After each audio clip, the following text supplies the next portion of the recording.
Sir Sengottaiyan டிவிக்கில் இணைஞ்சதுக்கு அப்புறமா கோபிச்செட்டிப்பாளையத்துக்கு போறாரு. ஏன்னா எனக்கு இவ்வளோ ஃபேன்ஸா அப்படிங்கிற மாதிரி. இல்லை, அவருடைய 50 வருட அரசியல் வாழ்க்கையில் இப்படி ஒரு சம்பவத்தை அவர் இப்போ தான் பார்த்துருப்பாருன்னு நான் நினைக்கிறேன். ஒரு இடத்துக்கு போகும்பொழுது அந்த இடம் நம்மை மதிக்கணும். அது தாவேக்காவில் செங்கோட்டையனுக்கு கட்டாயமாக நடக்கும். இன்னும் என்னென்னா, செங்கோட்டையனுக்கு அவருடைய விஜய் ரசிகர்கள் கொடுக்குற மரியாதையும் வரவேற்பையும் பார்த்து ஒரு பெரும் கூட்டம் அதிமுகவிலிருந்து தாவேக்காவை நோக்கி வருதா இல்லையான்னு மட்டும். அவருடைய கட்சியோட அந்த அலுவலகத்தில் பேனரை மாற்றிருக்காரு. ஒரு பக்கம் எம்ஜிஆர், ஜெயலலிதா. இப்போ திமுக அவங்க மேலே சொத்து குவிப்பு வழக்கு போட்டாங்க. சொத்துக்கள் எல்லாமே முடக்கிருச்சு, நீதிமன்றம் முடக்கிருச்சு. இப்போ அவங்க கம்ப்ளீட்டாக லாக்கான ஒரு சூழ்நிலையில் அன்றாடம் அவங்க தேவைக்கான பணமே ஒரு கட்டத்தில் இல்லாமல் போகும்பொழுது என்ன பண்ணுறது தெரியாமல் செங்கோட்டையன்ட்டெல்லாம் கடன் வாங்கியிருக்காங்க. அவங்க வாங்கிட்டு அப்புறம் திருப்பி கொடுப்பாங்களாம் பணம் வரும்பொழுது. எங்கள் அண்ணன்ட்ட போய் நான் கேட்டேன்னு ஒரு தொகையை சொல்லி இங்கே வாங்கிட்டு வாங்க, கடனை வாங்கிட்டு வாங்க, நான் திரும்ப கொடுத்துட்றேன்னு சொல்லிட்டு வாங்கிட்டு வாங்கன்னு அனுப்பியிருக்காங்க. இவர் தான் இதெல்லாம் அவ்வளவு பர்சனலாக அவங்க அவரை ஒரு அண்ணன் மாதிரி நினச்சி பக்கத்தில் வச்சுருந்துருக்காங்க ஒரு காலத்தில். பேசும்போது சகோதரர் செங்கோட்டையன் தான் சொல்லுவாங்க. அதுதான். ஸோ அந்த அளவுக்கு வச்சுருந்த ஒரு தலைவியை ஒரு செகண்டில் அவரால் தூக்கி போட முடியாது. அதனால தான் அவங்க புகைப்படத்தோடு வராரு. அவர் விஜய் தான் அடுத்த சிஎம், நான் அவருக்காக கடைசி மூச்சு வரைக்கும் உழைப்பேன் அப்படின்னு சொல்றாரு. அந்த கட்சிக்கு இதற்கு முன்பு இருந்த பார்வை ஒரே நாளில் மாறிடுச்சா இல்லையா? கண்டிப்பா மாறிடுச்சு. அப்போ இது இன்னும் அடுத்தடுத்த தலைவர்கள் இங்கே உள்ளே வரும்பொழுது கட்டாயமாக இது ஒரு தற்கொலை கூட்டம்னு இது வரைக்கும் சொன்னவங்க கொஞ்சம் வார்த்தைகளை அடக்கி பேசுவாங்க. இப்போ பாண்டிச்சேரிக்கு டிசம்பர் 5 போகிறதா பிளான். ஆனால் இப்போ அங்கேயுமே அனுமதி மறுப்பு அப்படின்னு சொல்கிறாங்க. கூட்டம் வந்துடாதான்னு ஏங்குற அரசியல் கட்சிகளை தான் நம்ம பார்க்குறோம். ஒரு கட்சிக்கு கூட்டம் வருதுங்கிறதே மைனஸாக வருது. விஜய்க்கு தான் இருக்கும்னு நான் நினைக்கிறேன்.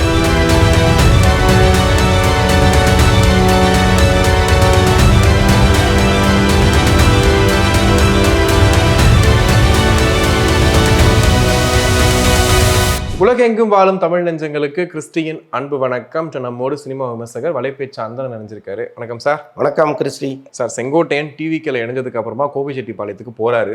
போனோன்னு அவரால் நம்பவே முடியல. ஏன்னா எனக்கு இவ்வளோ ஃபேன்ஸா அப்படிங்கிற மாதிரி டிவிகேன்னு கத்திக்கிட்டு ஆயிரக்கணக்கில் இளைஞர்கள் கூடிட்டாங்க. வேற வழியே இல்லாமல் நின்று அவர் பேசுகிற அளவுக்கு ஆகிப்போச்சு.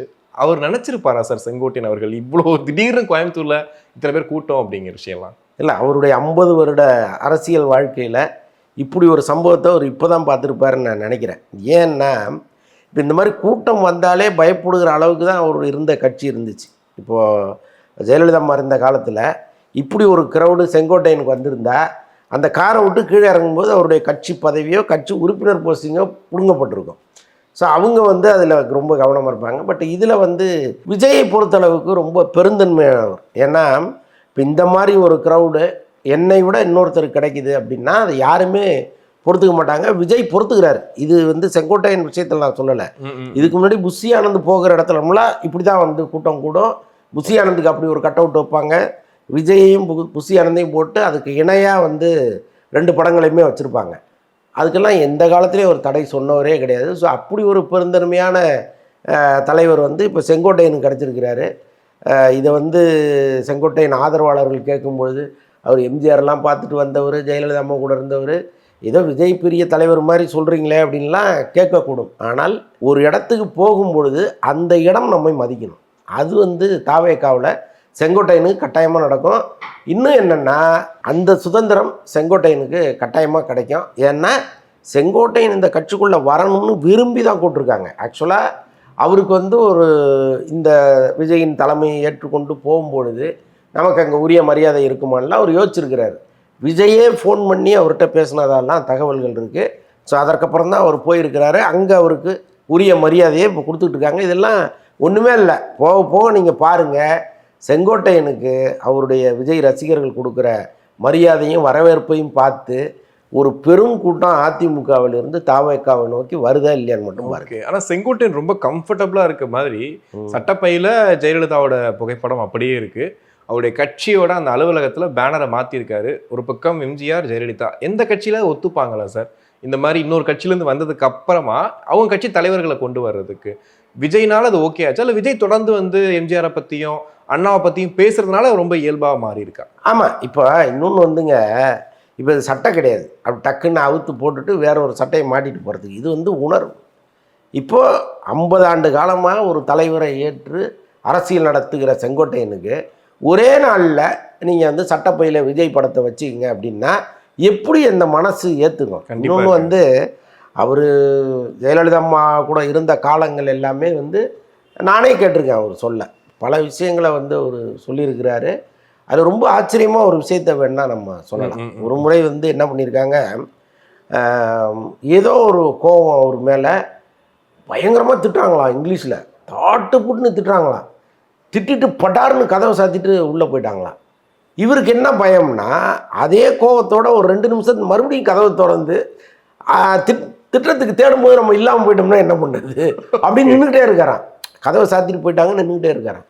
திரும்ப கதவை திறந்துருக்காங்க. திறந்தோடனே பார்த்துட்டு செங்கோட்டையன் கொஞ்சம் உள்ளே வாங்க சாப்பிட்டு போங்க அப்படின்னு சொல்லி கூப்பிட்டு போயிட்டாங்களாம். போய் சாப்பாடு அந்த டைனிங் டேபிளில் உட்காந்தோடனே வழக்கமாக வந்து அவங்களுக்கு பரிமாறுகிற சர்வெண்ட் வந்து சாப்பாடெலாம் எடுத்துகிட்டு வந்திருக்காங்க, நீங்கள் போங்கன்னு சொல்லிட்டு அவங்களே பரிமாறியிருக்காங்க. பரிமாறிட்டு அப்படியே அடுத்த செகண்ட் அந்த கோபத்தை அவங்க வந்து மறந்து அவர்கிட்ட அவ்வளவு அன்பாக நடந்துக்கிட்டாங்க. இதெல்லாம் வந்து ஒரு நினச்சி பார்க்குறாரு. அப்போ அப்படிப்பட்ட தலைவர்களே இப்படி சட்டுன்னு தூக்கி போட முடியும் அவரால். அவங்க தான் வந்து ஒரு பதவியை பிடுங்கினாங்க, அதெல்லாம் வேற. ஆனால் பல்வேறு இக்கட்டான சூழலில் அவங்க செங்கோட்டையனை தான் நம்பியிருக்காங்க. ஒன்றும் இல்லை, இப்போ திமுக வந்து அவங்க மேலே சொத்து குவிப்பு வழக்கு போட்டாங்க. சொத்துக்கள் எல்லாமே முடக்கிருச்சு, நீதிமன்றம் முடக்கிருச்சு. இப்போ அவங்க வந்து கம்ப்ளீட்டாக லாக்கான ஒரு சூழ்நிலையில் அன்றாடம் அவங்க தேவைக்கான பணமே ஒரு கட்டத்தில் இல்லாமல் போகும்பொழுது என்ன பண்ணுறது தெரியாமல் செங்கோட்டையன்ட்டெல்லாம் கடன் வாங்கியிருக்காங்க. அவங்க வாங்கிட்டு அப்புறம் திருப்பி கொடுப்பாங்களாம் பணம் வரும்பொழுது. அப்புறம் ஒரு முறை என்ன பண்ணியிருக்கிறாங்க, தீபாவுடைய அப்பா அவர் வந்து இவங்களுடைய அண்ணன் இல்லையா, எங்கள் அண்ணன்கிட்ட போய் நான் கேட்டேன்னு ஒரு தொகையை சொல்லி நீங்கள் வாங்கிட்டு வாங்க, கடனை வாங்கிட்டு வாங்க, நான் திரும்ப கொடுத்துட்றேன்னு சொல்லிட்டு வாங்கிட்டு வாங்கன்னு அனுப்பியிருக்காங்க. இவர் தான் அனுப்பியிருக்காங்க. ஓகே, நல்லா யோசிச்சு பார்த்தீங்கன்னா ஓபிஎஸ் இருக்கார், நத்த விஸ்வநாதன் இருக்கார், இன்னும் பல தலைவர்கள் அங்கே இருந்தால் கூட அதற்கு அவங்க தேர்ந்தெடுத்த ஒரே மனிதர் வந்து செங்கோட்டையன் தான். நீங்கள் போய் கேட்டு வாங்க அப்படின்னு அவர் கொடுக்கல, அது வேறு விஷயம். அவர் வந்து இவர் இது இருங்கன்னு சொல்லிட்டு உள்ளே போய் கதவை சாத்திட்டு போனவர் வரவே இல்லையா ரொம்ப நேரம். அப்புறம் வெயிட் பண்ணி பார்த்துட்டு அம்மா இது மாதிரி நடந்து போச்சுமான்னு சொல்லியிருக்காரு. இதெல்லாம் வந்து அவ்வளவு பர்சனலாக அவங்க வந்து அவரை ஒரு அண்ணன் மாதிரி நினச்சி பக்கத்தில் வச்சுருந்துருக்காங்க ஒரு காலத்தில். பேசும்போது சகோதரர் செங்கோட்டையன் தான் அதுதான். ஸோ அந்த அளவுக்கு வந்து வச்சுருந்த ஒரு தலைவியை ஒரு செகண்டில் அவரால் தூக்கி போட முடியாது. அதனால தான் அவங்க புகைப்படத்தோடு வராரு. அவர் அந்த பாக்கெட்டில் அது வச்சுருக்கிறாரு, விசிபிளாக தெரியுது. இப்போ அவர் அங்கே வரும்பொழுதே அதெல்லாம் சொல்லியிருப்பார் கட்டாயமாக. ஓகே, எனக்கு வந்து ஒரு மனத்தடை இருக்கும், நான் இப்படியெல்லாம் தான் இருப்பேன், இதையெல்லாம் நீங்கள் அனுமதிக்கணும்னு சொல்லாமல் ஒருத்தர் வந்துருப்பாராங்க. கண்டிப்பாக. அப்போ சொல்கிற இடத்துல ஒருத்தர் இருக்கார். விஜய் வந்து ஒன்றும் பிரச்சனை இல்லை சார், நீங்கள் எப்படி இருக்கீங்களோ அப்படியே இருங்க, உங்களுக்கு இங்கே வந்து எந்த இடையூறும் நாங்கள் கொடுக்க மாட்டோம், எங்களுக்கு நீங்கள் உதவியாக இருங்க, உங்களுக்கு நாங்கள் உதவியாக இருக்கோம். அப்படி தான் அந்த பரஸ்பர அன்பும் புரிதலோடையும் தான் அவர் இங்கே வந்திருக்கிறாரு. இதை வந்து வெறும் நாம் போய் சேர்ந்த ஒரு கட்சி நம்ம வரைக்கும் அதை பார்த்துப்போம் அப்படின்லாம் அவர் நினைக்க போகிறதே கிடையாது. இதற்கப்புறம் அவர் வந்து அந்த கட்சிக்காக கடுமையாக உழைப்பார். எப்போவுமே செங்கோட்டையனை பொறுத்தளவுக்கு தான் இருக்கிற இடத்தை சிறப்பாக வச்சுக்கணுங்கிறதுல எந்த காலத்துலேயும் அவர் வந்து மாற்று கருத்து இருந்ததே கிடையாது. இன்னும் வேகமாக அவர் உழைக்க போகிறார் பாருங்க. ஓகே, ஆனால் இப்படிப்பட்டவர் அதிமுக தூக்கி போட்டுருச்சு சார். அதாங்க, அது வந்து என்னென்னா, இப்போ எடப்பாடி பழனிசாமி அவர் வந்து அந்த கட்சியை கம்ப்ளீட்டாக ஹேண்ட் ஓவர் பண்ணிட்டார். இப்போ அதில் வந்து அவருக்கு பிடிக்காத சில விஷயங்களை நீங்கள் சொல்லும் பொழுது அதை அக்செப்ட் பண்ண முடியாது. செங்கோட்டையன் என்ன சொல்கிறாரு, ஒரு ஒருங்கிணைந்த அதிமுக வேணும், எல்லாரையும் நம்ம உள்ளே கொண்டு வரணும்னு சொல்கிறாரு. அதற்கு இபிஎஸ்க்கு ஒரு மிகப்பெரிய மனத்தடை இருக்குது.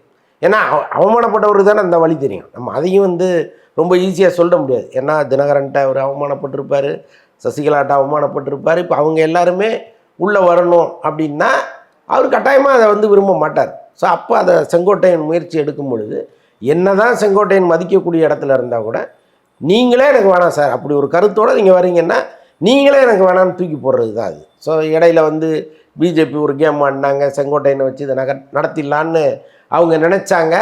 அதற்கு எடப்பாடி பணியில் அது பிஜேபி எடுத்த முயற்சியாக இருந்தாலும் சரி அதற்கு நான் சம்மதிக்க மாட்டேங்கிறதுல உறுதியாக நின்னார். ஸோ அந்த குழப்பத்தில் தான் வேறு வழி இல்லாமல் கட்சியை விட்டு நீக்கப்பட்டார்.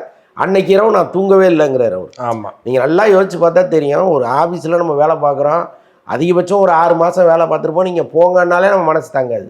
50 வருஷம் ஒரு கட்சியில் இருந்த ஒரு ஆளை நீ போயான்னு ஒரே நாள் ராத்திரியில் அனுப்புனாங்கன்னா மனசு எவ்வளோ வேதனைப்படும். அதான் வெளியே வந்து கெத்து காட்டிட்டு இருக்காரு. வெளியில் வந்து இன்னைக்கு அவர் அதுக்காக காமிக்கிறாரா என்னன்னு தெரியாது. ஆனால் தானாக அந்த கூட்டம் அவருக்கு அந்த ஆதரவை தெரிவிக்குது. அது வந்து தாவேக்கா கொடுத்த ஒரு மிகப்பெரிய பரிசு அவருக்கு. ஏன்னா இப்படி ஒரு கூட்டத்தை அவர் வாழ்நாளில் எங்கேயுமே பார்த்துருக்க மாட்டார். அது உண்மை தானே. கண்டிப்பா அந்த பார்த்த அந்த சந்தோஷத்துல அவர் பேசும்போது விஜய் தான் அடுத்த சிஎம், நான் அவருக்காக கடைசி மூச்சு வரைக்கும் உழைப்பேன் அப்படின்னு சொல்றாரு. ஆனா யாருமே எதிர்கருத்தே சொல்லலை. இது வரைக்கும் எந்த இடத்துலையுமே எதிர்கருத்து வரல. அந்த அளவுக்கு ஒரு பவர்ஃபுல்லான விஷயமா சார் அவர் சொன்ன விஷயம்? இல்லைங்க, தான் சார்ந்த இடத்துக்கு விசுவாசமாக இருக்கணுங்கிறது தான் எல்லாரும் நினைக்கக்கூடியது. அந்த கட்சியினுடைய ஒரே டார்கெட்டு விஜயை முதலமைச்சராக்குவது தான். அப்போ அந்த கட்சியில் இருக்கிற ஒருத்தர் அதை தானே சொல்லி ஆகணும். கண்டிப்பாக. அதனால் அது வந்து லாஜிக் படி சரி. இன்னொன்று வந்து செங்கோட்டையன் மாதிரி ஒரு மூத்த தலைவர் ஒரு விஷயத்தை சொல்லும் பொழுது அதை வந்து எள்ளி நகையாடுவதுங்கிறது இங்கே யாருமே பண்ண மாட்டாங்க. இப்போ நல்லா கவனிச்சிங்கன்னா தெரியும், அந்த கட்சிக்கு இதற்கு முன்பு இருந்த பார்வை ஒரே நாளில் மாறிடுச்சா இல்லையா? கண்டிப்பாக மாறிடுச்சு. அப்போ இது வந்து இன்னும் அடுத்தடுத்த தலைவர்கள் இங்கே உள்ளே வரும்பொழுது கட்டாயமாக இது ஒரு தற்கொலை கூட்டம்னு இது வரைக்கும் சொன்னவங்க கொஞ்சம் வார்த்தைகளை அடக்கி பேசுவாங்க. இனிமே செயல்களின் அடிப்படையில் தான் நீங்கள் தாவேக்காவை விமர்சனம் பண்ண வேண்டிய சூழ்நிலை வரும். எடுத்த எடுப்புலேயே இது வந்து விளங்காத கூட்டம், தற்கொலை கூட்டம், இது ஒரு ஆபாச கூட்டம், சினிமா கூட்டம் அப்படின்லாம் சொன்னவங்க இனிமே கொஞ்சம் கவனமாக பேசக்கூடிய சூழ்நிலையை செங்கோட்டையனால் வரப்போகிறவர்களே ஏற்படுத்துவாங்க. அதில் ஒன்றும் சந்தேகம் இல்லை. இந்த ஊழலற்றவர், ஊழல் அந்த குற்றச்சாட்டே இல்லாத ஒரு கிளீன் மேன் செங்கோட்டையன் அப்படிங்கிறது இப்போ ரீசெண்டாக ட்ரெண்ட் ஆகிட்டு இருக்கு. மேபி மற்றவங்க சேர்ந்துருந்தா கூட வந்து ஊழல் கட்சி அதுலேருந்து ஒருத்தர் வந்திருக்காரு, அவரை போய் நீ சேர்த்துருக்கீங்கன்னு சொல்லுவாங்க. செங்கோட்டையனுக்கு இது ஒரு பெனிஃபிட்டாக இருக்குமா? இந்த ஊழலற்றவர் ஒரு பிரச்சனை வந்தாலும் அதை ரெக்டிஃபை பண்ணிட்டு வந்துட்டார் வெளியில், அது ரொம்ப பெனிஃபிட்டாக இருக்குமா அவருக்கு? இல்லை, அது ஒரு வகையில் ப்ளஸ்னா கூட இன்னைக்கு ஊழல் இல்லாத அரசியல்வாதிகள் யார் இருக்கா சொல்லுங்க. சாதாரண லெட்டர்பேட் கட்சியாக இருந்தால் கூட அவங்க எங்கேயாவது போய் ஒரு பண்ணியிருப்பாங்க. ஏதாவது சாதாரண ஒரு வீட்டு வாசலில் செங்கல்ல கொட்ட முடியுதாங்க? ஒரு கவுன்சிலர் விடுறாரா? நேராக வந்து ஏன் இங்கே கட்டியிருக்கா, என்ன கமிஷன் கட்டிங்கன்னு வாங்கிட்டு போயிடுறாங்கல்ல. அப்போ லஞ்சம் ஊழல்ங்கிறது ரொம்ப அடிப்படையிலேருந்தே இருக்குது. இங்கே அது இல்லாமல் ஒரு அரசியல்வாதி நீங்கள் கற்பனை கூட பண்ண முடியாது. நான் வந்து கிளீன், நான் பொது நலத்திற்காக மட்டுமே அரசியலுக்கு வர்றேன்னு யார் சொன்னாலும் அதை நீங்கள் சந்தேகத்தோடு தான் பார்க்கணும். அது யாராக இருந்தாலும் சரி. அதனால் ஊழல் இல்லாத ஒருத்தர் வந்து இந்த கட்சிக்கு வந்துட்டார், இது ஒரு ப்ளஸ் அப்படிங்கிறதெல்லாம் இல்லை. யார் வந்தாலும் அவங்க பின்னணியில் ஒரு ஊழல் இருக்கும். ஏதோ ஒரு வகையில் அவங்க கையை நீட்டிருப்பாங்க. அது செங்கோட்டையனாக இருந்தாலும் அதுதான் உண்மை. அதனால் அது சதவீதம் எவ்வளோன்னு நீங்கள் வேணா பார்க்க. ரொம்ப கம்மியாக இருக்குது. நல்லவரா கெட்டவரா சதவீதம் எவ்வளோ, அப்படி தான் நீங்கள் ஒருத்தரை பார்க்கணும். அப்படிப்பட்ட காலத்தில் தான் நம்ம வாழ்ந்துட்டு இருக்கோம். ஸோ அதனால் அந்த வகையில் பார்க்கும்போது செங்கோட்டையன் இன்னும் கொஞ்சம் கூடுதல் ப்ளஸ்ஸாக இருக்காரு. ஓகே. ஆனால் முதல் ப்ரெஸ் மீட்லேயே அலற விட்டுருக்காரு சார். அவங்க கேட்குறாங்க இந்த மாதிரி வந்துட்டு வெளிப்படைத்தன்மையோட இல்லை, அதனால தான் ஒரு கேமரா பின்தொடருது விஜய் அப்படின்னு. டெல்லியில் ஒருத்தர் வந்தார், அதையே வெளிப்படைத்தன்மை டக்குன்னு எஞ்சி போயிட்டு இங்கே டிவிக்கே வச்சு ஏதோ ஃபயர் விடுறாங்க, என்ன ஃபயர்ரா அப்படின்ட்டு. ஆனால் இதுக்கு முன்னாடி பார்த்த செங்கோட்டையன் வந்து ரொம்ப அமைதியாக தன்மையாக பொறுமையாக பேசக்கூடியவர். இப்போ கொஞ்சம் மோடே மாறின மாதிரி இருக்காரு சார் டோட்டலாக. இல்லைங்க, அவரும் கவனிச்சுட்டு இருப்பார்ல. ஒரு கட்சி புதுசாக வருது, அது இப்போ தான் வந்து கற்றுக்குது ஒன்று ஒன்றா. அதற்குள் ஒரு பெரிய கட்சியோடு ஒப்பிட்டு நீ அப்படி இல்லை இப்படி இல்லை, இவங்க இப்படி இருக்காங்க அப்படி இருக்காங்கன்னு ஒரேடியாக திறந்தாழ்ந்து அடித்து காலி பண்ணணும்னு நினச்சி ஒரு விமர்சனம் வரும்பொழுது அதை வெளியிலேருந்து பார்த்துட்டு தானே இருக்காரு. அப்போ அதெல்லாம் சேர்ந்த பதில் தான் அது. இனிமே வந்து அது மாதிரி தான் அவரும் எதிர்கொள்வார். இன்னும் அடுத்தடுத்த பேருக்கு அந்த ட்ரைனிங்கை அவர் கொடுப்பாரு. கட்டாயமாக ஒரு ட்ரைனிங் கொடுக்க தான் அங்கே வந்திருக்கிறார். கண்டிப்பாக நேற்று நைட்டும் தூங்கியிருக்க மாட்டார். ஆமாம், நமக்கு இவ்வளோ கூட்டமா அப்படின்ட்டு. ஆமாம். இப்போ பாண்டிச்சேரிக்கு டிசம்பர் 5 போகிறதா பிளானு. அங்கே டோட்டலாக கவர்மெண்ட்டே வேற, எல்லாமே வேற. ஆனால் இப்போ அங்கேயுமே அனுமதி மறுப்பு அப்படின்னு சொல்கிறாங்க. என்ன காரணம்? அதாவது பெரிய வியப்பு என்னன்னாங்க, இங்கே அரசியல் கட்சிகள்கிட்ட கூட்டம் வந்துடாதான்னு ஏங்குற அரசியல் கட்சிகளை தான் நம்ம பார்க்குறோம். ஒரு கட்சிக்கு கூட்டம் வருதுங்கிறதே மைனஸாக வருது. விஜய்க்கு தான் இருக்கும்னு நான் நினைக்கிறேன். இப்போ பாருங்கள், எங்கே போனாலும் காரணம் என்ன சொல்லப்படுதுன்னா, கரூர் மாதிரி ஒரு சம்பவம் திரும்ப நடந்துடக்கூடாது, நீங்கள் வந்தால் சுற்று வட்டாரத்துலேருந்து எல்லாம் கிளம்பி வந்துடுறாங்க, ஒரு பெரிய கூட்டம் வருது, எங்களால் கண்ட்ரோல் பண்ண முடியல, அந்த கூட்டத்திற்கு பாதுகாப்பு கொடுக்க முடியலங்கிறது தான் இப்போ மிகப்பெரிய பிரச்சனையாக இருக்குது. இதுவே அந்த கட்சிக்கு ஒரு ப்ளஸ்ஸாகவும் இருக்குது, மைனஸாகவும் இருக்குது. இதுதான் இப்போ மைனஸாக மாறி இருக்குது. என்னென்னா, இப்போ பாண்டிச்சேரியில் இந்த கூட்டத்திற்கு நாங்கள் அனுமதி கொடுத்தோம்னா சுற்று வட்டாரத்துலேருந்து கடலூர், திருவண்ணாமலை, சிதம்பரம், அங்கே இங்கேன்ட்டு சென்னையிலேருந்தே போகுமே சார். ஆமாம், மொத்த கூட்டமும் அங்கே வந்து நின்றுச்சுன்னா எங்கள் பாண்டிச்சேரி தாங்காதுன்றாங்க. இன்னொன்று வந்து அங்கே ஃப்ரெஞ்சு பீப்புள் நிறையா இருக்கிற ஒரு இடம். இப்போ அவங்களுக்கான ஒரு சட்டத்திட்டங்கள்லாம் அங்கே இருக்குது. கண்டிப்பாக தமிழ்நாட்டில் இருக்கிற சட்டத்திட்டத்தை விட அங்கே கொஞ்சம் இலகுவாக இருக்குது அப்படின்னா அது அவங்களுக்கானது, ஃப்ரெஞ்சு பீப்புளுக்கானது. இப்போ அன்னைக்கு விஜய் வர்றாருன்னா அவங்களே வெளியில் வர முடியாது. அப்போ அவன் வந்து கோவப்படுவான், அவன் வந்து கவர்மெண்ட்டை கேள்வி கேட்பான்.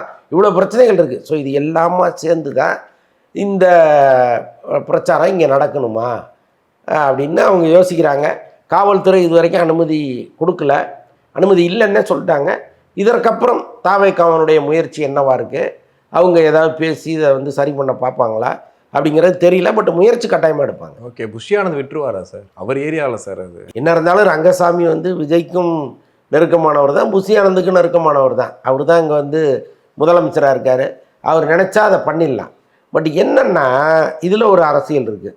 இப்போ காங்கிரஸ் வந்து திமுகவை விட்டுட்டு விஜய் பக்கம் வரப்போகுதுங்கிற மாதிரி ஒரு டாக் ஒன்று போயிட்டுருக்கு. இதெல்லாம் இல்லை, இன்னொரு பக்கம் மறுத்துக்கிட்டு இருந்தாலும் கூட ஜனவரியில் தான் தெரியும் என்னங்கிறது. இப்போ ரங்கசாமி என்ன நினச்சிருப்பாரு, விஜய் வந்து நம்மோட கூட்டணி வைப்பாருன்னு நினச்சிக்கிட்டு இருப்பார். திடீர்னு ரூட்டே மாறும்போது இப்போ அவர் எதுக்கு அனுமதி கொடுக்கணும்?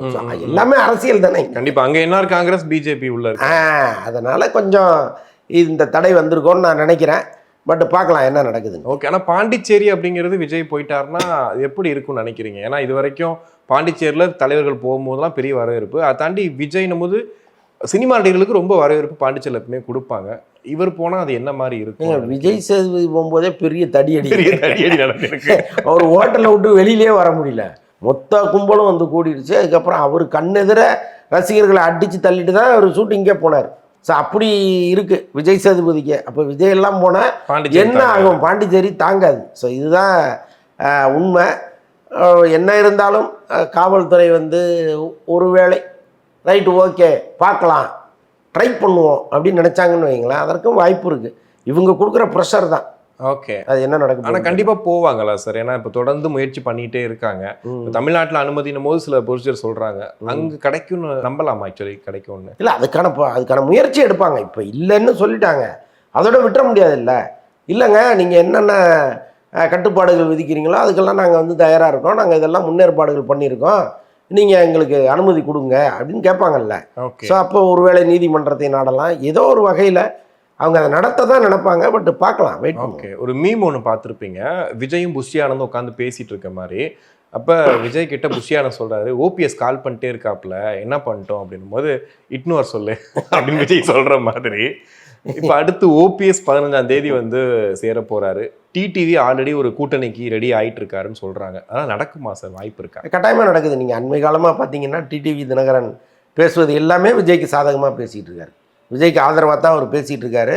அவருடைய கட்சி வந்து தாவேக்காவோடு கூட்டணி வைப்பதற்கு வாய்ப்பு இருக்குது. இப்போ ஓபிஎஸ்ஐ பொறுத்தளவுக்கு விஜயை தலைவராக ஏற்றுக்கிட்டு வருவதில் ஒரு சங்கடம் இருக்குது. ஏன்னா முன்னாள் முதலமைச்சர் அவர்.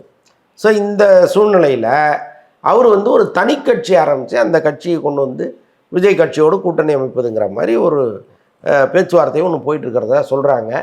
அரசியலில் என்ன வேணாலும் நடக்கும். செங்கோட்டையினர் உள்ளே இருக்கார்ல, ஒரு இணைப்பு பாலமாக செயல்படுறதுக்கு வாய்ப்பு இருக்குல்ல? வாய்ப்பு இருக்குது, கட்டாயமாக அதுக்கு வாய்ப்பு இருக்குது.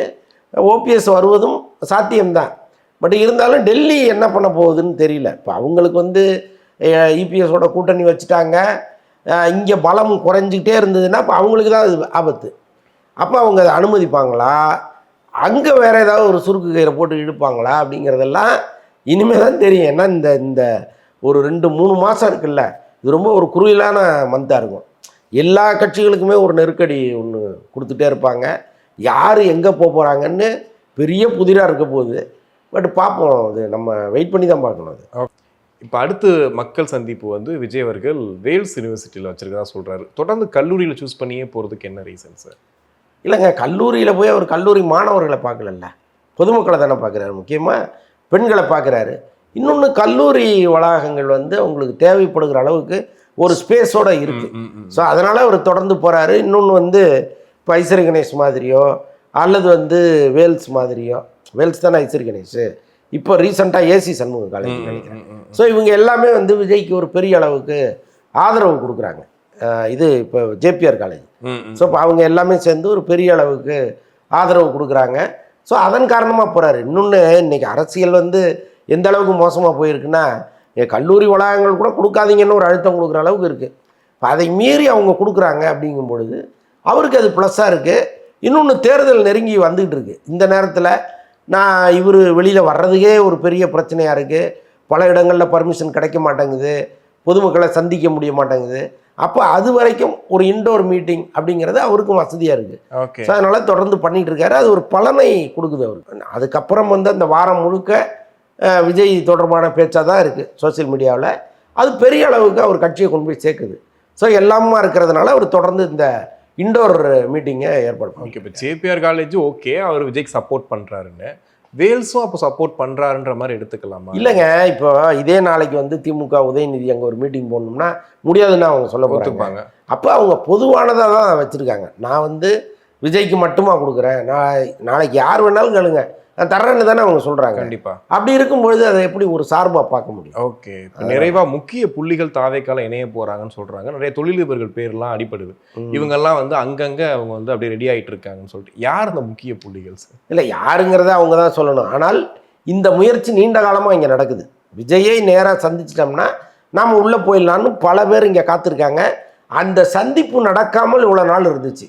அதற்கு காரணம் விஜய் தான். விஜய் என்ன சொல்லியிருக்கிறாரு, இப்போ வேண்டாம், நம்ம கரெக்டாக டிசம்பர், ஜனவரி, பிப்ரவரி அந்த தேர்தல் நெருங்குற வரைக்கும் ஒவ்வொரு தலைகளாக உள்ளே கொண்டு வரும்போது இந்த கட்சிக்கு இன்னும் பலம் கூடிக்கிட்டே இருக்கும். அவர் ஒரு சினிமா மாதிரியே பிளான் பண்ணுறாரு எல்லாத்தையுமே.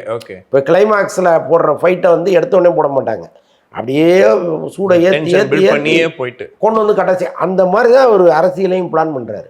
அப்போ வர்ற கூட்டத்தெல்லாம் முன்னாடியே நீங்கள் சேர்த்துட்டீங்கன்னு வச்சிங்களேன், அதுக்கப்புறம் நீங்கள் அரசியலில் ஒரு பெப்பு இல்லாமல் போயிடும். அப்போ தினம் ஒரு ஆள் அல்லது வாரத்துக்கு ஒரு ஆள் அப்படியே அந்த பரபரப்பை அப்படியே வச்சுக்கிட்டே இருக்கணும். அந்த மாதிரி பிளான் பண்ணியிருக்காங்க. நிறைய பேர் எதிர்பாராத ஆட்கள்லாம் உள்ளே வர போகிறாங்க. ஓகே, கண்டிப்பாக சார். நிறைய விஷயங்கள் பேசணும். நன்றி. நன்றி.